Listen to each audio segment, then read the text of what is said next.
하나님, 우리가 그리스도의 평강을 누리기를 원하시죠. 바울은 오늘 골로새 3장 15절에서 이렇게 이야기하고 있습니다. 그리스도의 평강이 너의 마음을 주장하게 하라. 너희는 평강을 위하여 한 몸으로 부르심을 받았나니 너희는 또한 감사하는 자가 되라. 우리 마음이 예수님의 평강으로 주장하게 하더라고 권면을 하고 있습니다. 바울은 지금 로마 옥중에 있습니다. 또 몸도 많이 아픕니다. 육체의 가시가 그에게 있었고요. 그리고 선교하는 중에 여러 번 맞고 또 고난을 당했기 때문에 몸도 주저하는데, 로마 옥중은 지하에 있는데요. 아주 어려운 상황에서 이제 스스로 느끼기를 이제 이 세상을 떠날 날이 얼마 되지 않다고 생각하는 때에도 그는 불안과 두려움과 초조함이 있는 게 아니라 그는 기뻐하고 있고 또 감사하고 있고 그리고 평강을 누리고 있는 것입니다.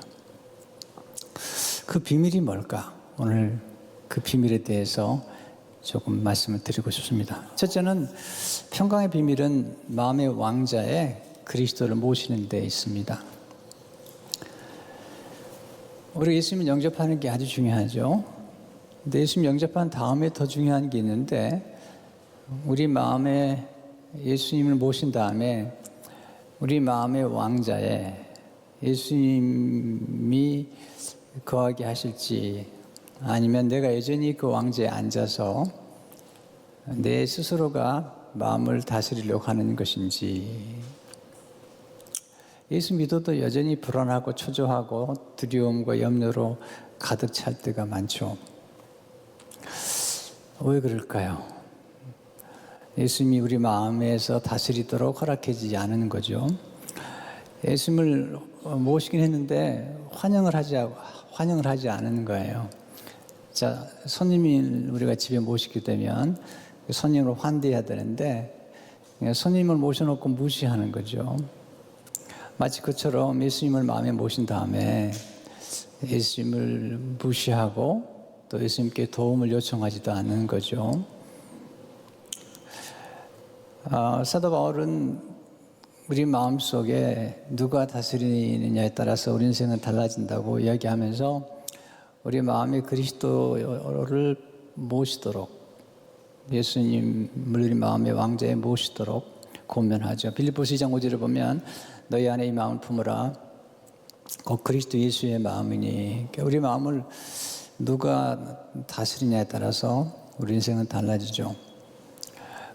곧 우리 마음의 생각에 따라서 우리는 평강을 누릴 수도 있고 아니면 지옥 같은 경험을 하게 되죠. 로마서 8장 6절을 보니까 육신의 생각은 사망이요 영의 생각은 생명과 평안이니라. 우리가 제자반에 들어가면 제일 먼저 배우는 가장 중요한 개념 중에 하나가 예수님이 주님이시다는 거죠.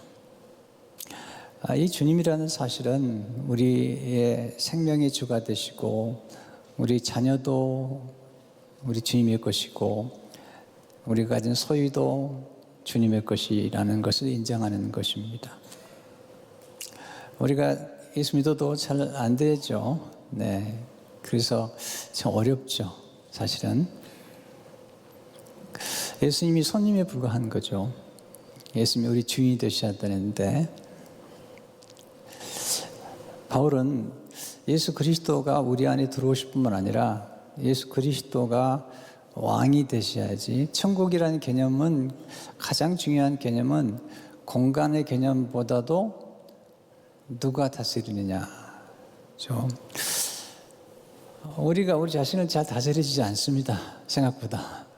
우리가 우리 스스로가 생각할 때 우리 마음의 불안과 초조와 질투와 탐욕과 음란과 또 시기와 질투와 섭섭함과 억울함과 이런 공포가 잘 다스려지지를 않습니다.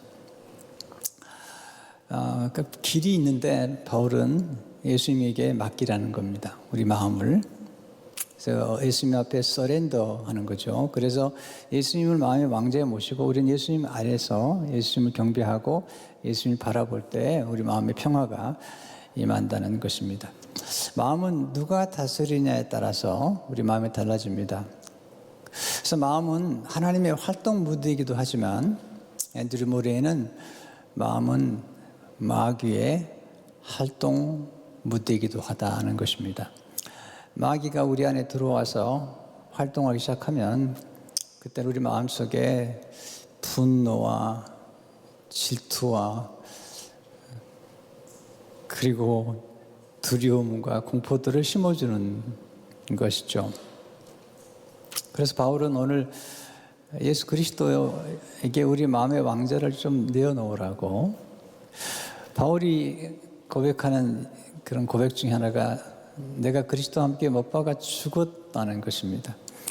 이 십자가 영성은 그런 거거든요. 죽어버린 사람에게는 분노도 없죠, 사실은. 우리가 대단히 분노가 많은데 살다 보면은 화가 나고 짜증이 나는데 그 이유는 뭐냐면 내가 살아있다는 증거죠.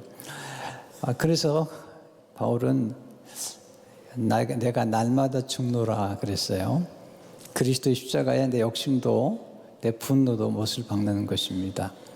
이게 이제 신앙의 가장 중요한 영성 훈련인데, 아침 일어날 때마다 오늘 내가 나 자신을 다스릴 것인지 예수님에게 다스리도록 내어드릴 것인지 늘 생각하고 선택해야 되는데, 예수님 인격자시기 때문에 억지로는 안 하십니다. 우리 안에서 늘 우리가 자신을 내어드릴 때 예수님이 기꺼이 우리 마음을 다스려 주시는 것을 보게 됩니다.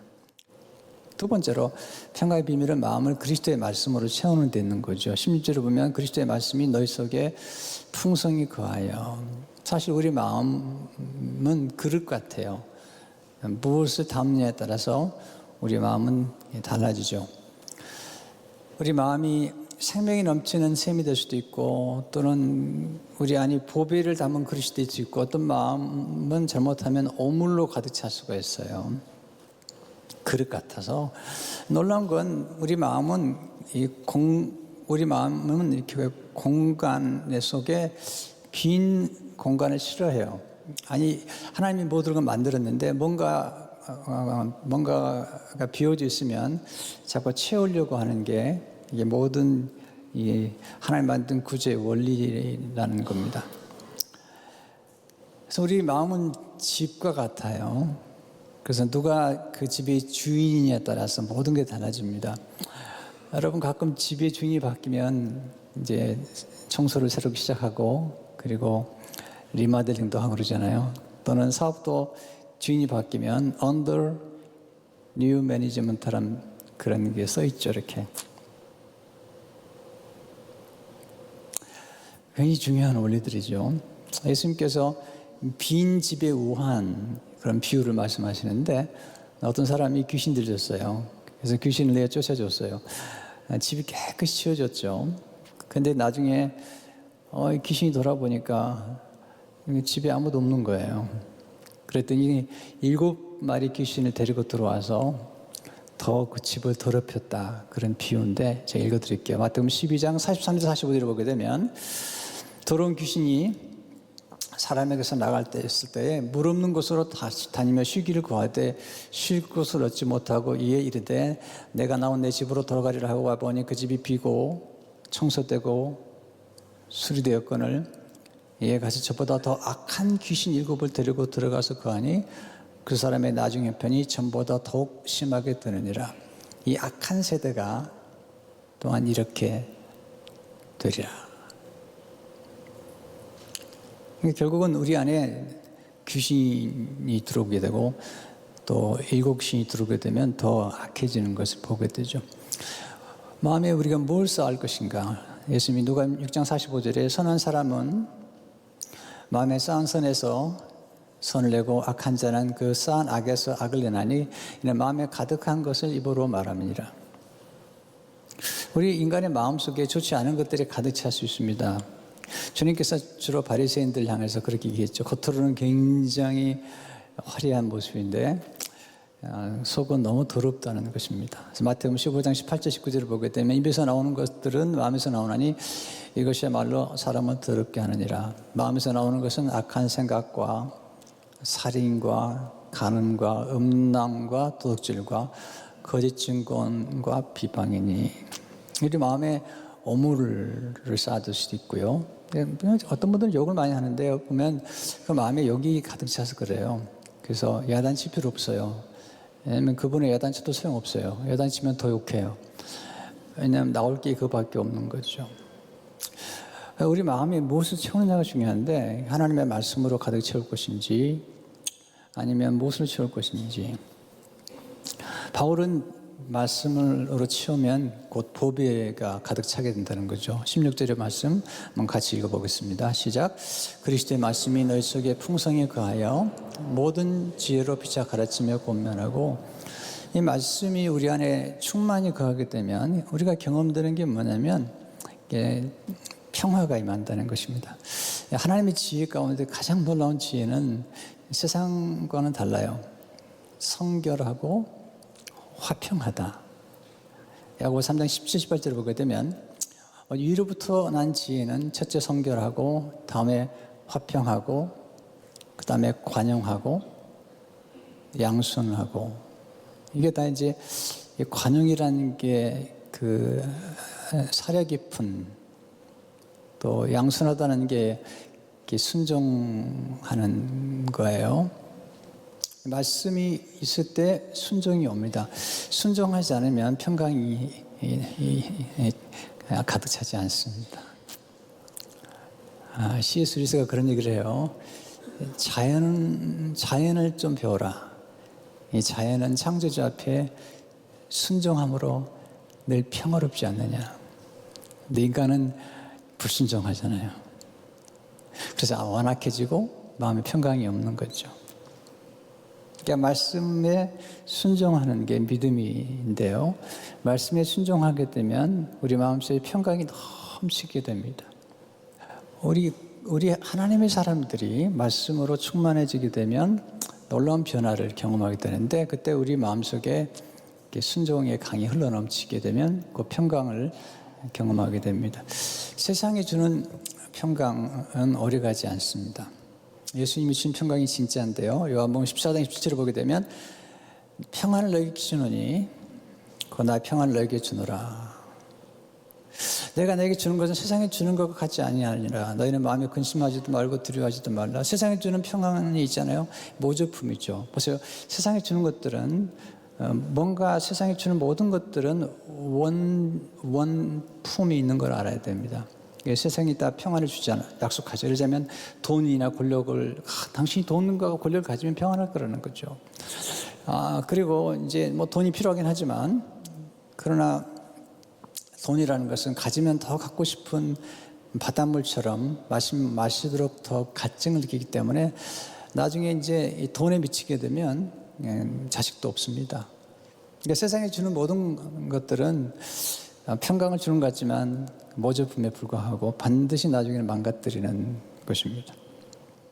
세 번째 평강의 비결은 기도와 찬양과 경배에 있는 것이죠. 오늘 16절을 보게 되면 이 시 속에는 기도가 담겨 있습니다. 또 찬송도 보면 찬송서 기도, 신령한 노래를 부르며 감사하는 마음으로 하나님을 찬양하고, 우리가 평강의 비밀이 있다는 것입니다. 바울이 옥중에 쓴 서신 가운데 빌립보서가 있는데, 빌립보서에 보면 평강의 비밀을 우리에게 가르쳐 줍니다.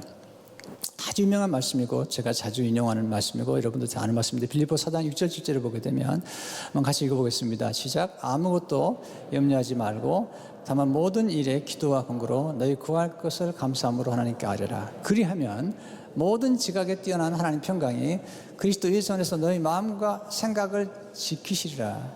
지킨다는 것은 군인이 이렇게 진지를 지키는 것처럼 하나님의 평강이 찾아오는데, 첫 번째가 아무것도 염려하지 말고 모든 일에 다만 기도란 말을 썼어요. 기도가 뭘까요? 마틴 로이드 존슨은 기도란 하나님을 대면하는 거예요. 우리가 기도하기 전까지는 문제를 자꾸 바라보게 됩니다. 환경을 바라보게 됩니다. 근데 우리가 기도하게 되면 우리가 하나님을 만나게 됩니다.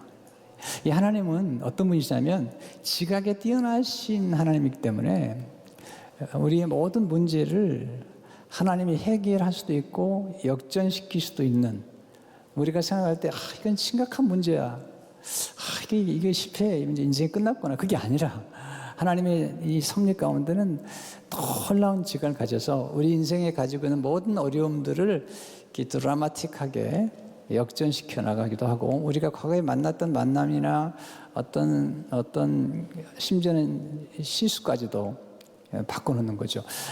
요셉 같은 경우에는 요셉의 형제들이 그를 팔잖아요. 아그링한 거죠. 근데 하나님께서 놀라운 섭리 가운데서 요셉의 고난과 그리고 형제들의 미움받은 것까지 통해서 놀라운 일을 일으키는 것을 보게 되죠. 이런 것은 이제 기도할 때 깨닫기 시작하죠.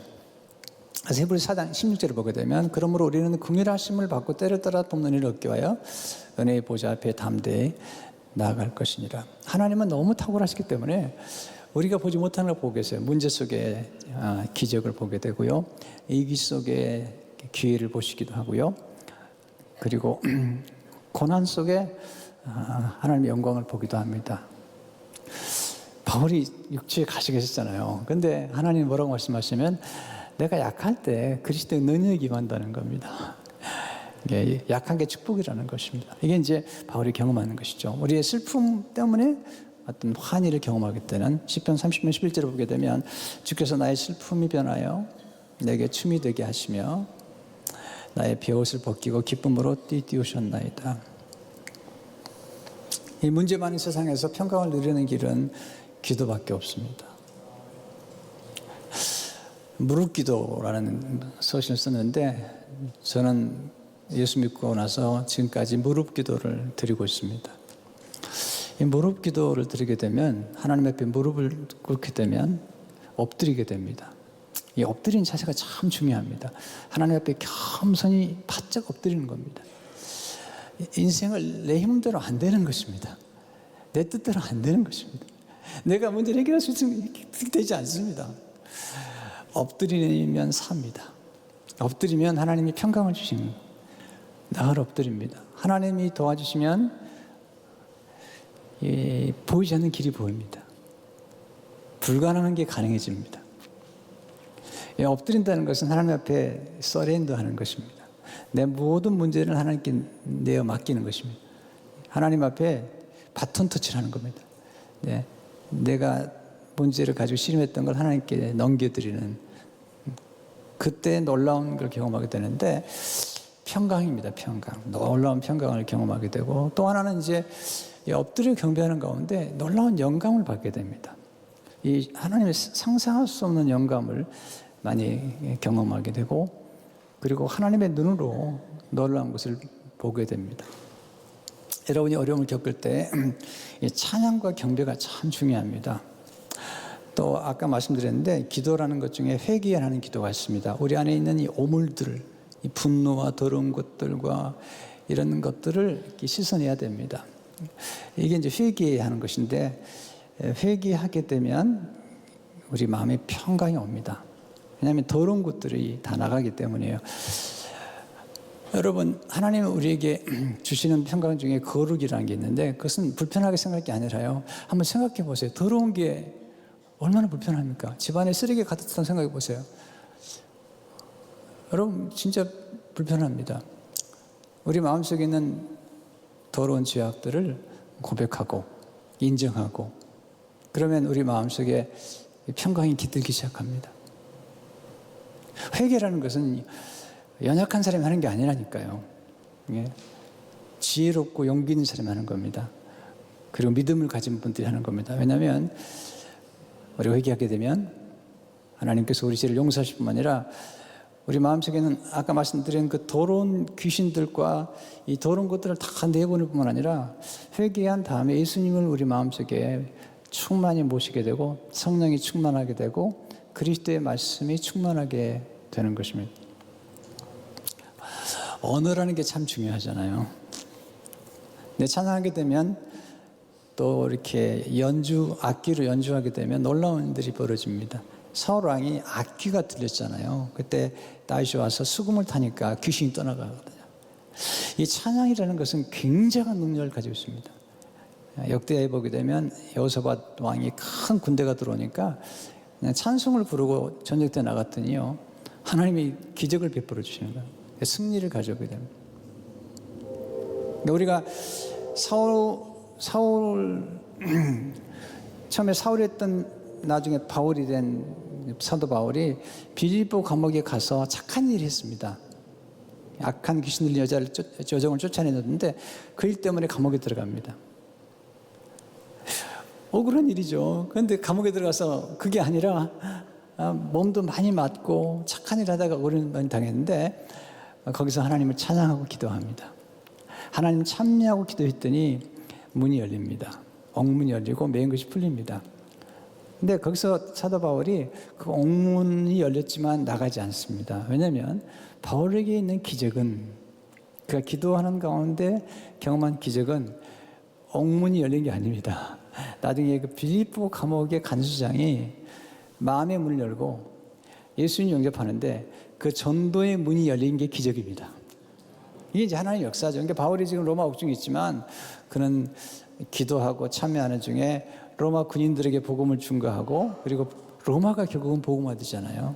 이게 이제 하나님의 놀라운 역사인데, 기도하게 되면 그런 놀라운 일들이 벌어지는 것을 보게 됩니다. 감사함으로 그리스도의 평강을 누리도록 하십시오. 3장 15절을 보게 되면 너희는 또한 감사하는 자가 되라.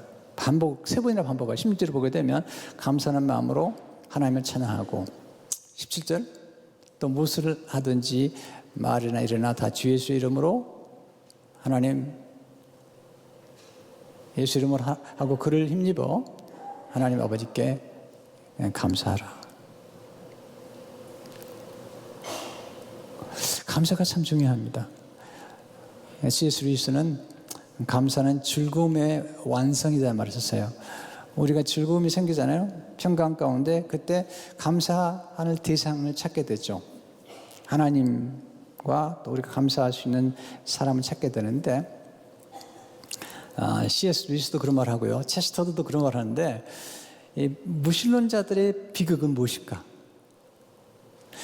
뭔가 하나님의 일반 은총을 통해서 뭔가 좋은 일이 벌어졌을 때 무신론자들의 비극은 그가 감사할 수 있는 대상을 찾지 못했다는 겁니다.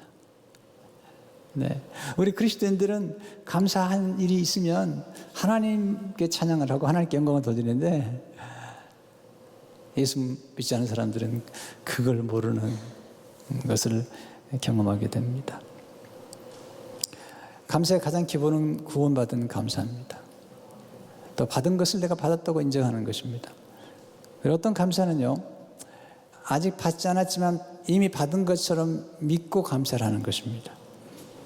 여러분, 감사한다고 당장 문제 해결되지 않아요. 잘 보세요. 다니엘이 기도하면 사자굴에 들어가는 걸 알아요. 그래도 감사하잖아요. 다니엘 10장 10절을 보게 되면 다니엘이 저소에 왕의 도장이 찍힌 것을 알고도 자기 집에 돌아가서는 윗방에 올라가 예루살렘으로 향한 창문을 열고 전에 하던 대로 하루 3번씩 무릎을 꿇고 기도하며 그의 하나님께 감사했더라. 근데 감사했지만 사자굴에 들어가죠. 여기 항상 우리 신앙인의 위기가 있는 거예요. 착한 일을 했는데 요셉처럼 아버지 심부름 잘했는데 형제들에게 팔려가는 거죠. 다니엘이 하나님 잘 믿고 그리고 감사했는데 사자굴에 들어가죠. 근데 바로 거기에서 하나님 역사하시는 거예요. 거기에서. 그래서 여러분들이 기도와 감사할 때 반드시 기억할 것은 너무 일찍 결론을 내리지 말라는 겁니다. 기도라는 게 뭘까요? 끝까지 하는 게 기도의 능력인 겁니다. 하여튼 응답이 되든 안 되든 간에 끝까지 기도하는 게 이게 진짜 실력이거든요. 끝까지 감사하는 것.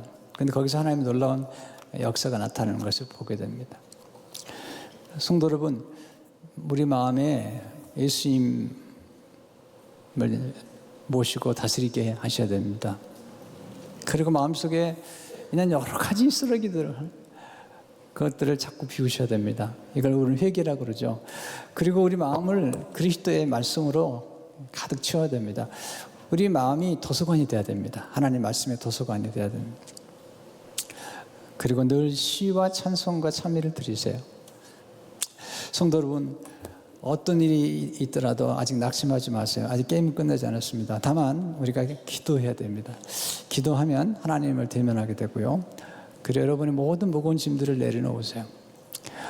이렇게 얘기하면 어떤 분들은 예배 드릴 때 동안 내려놓다가 집에 갈 때 다시 가져가시는데 그러지 마시고요. 오늘 좀 내려놓으시고 하나님께 맡기실 때 여러분 그리스도의 평강이 충만할 줄로 믿습니다.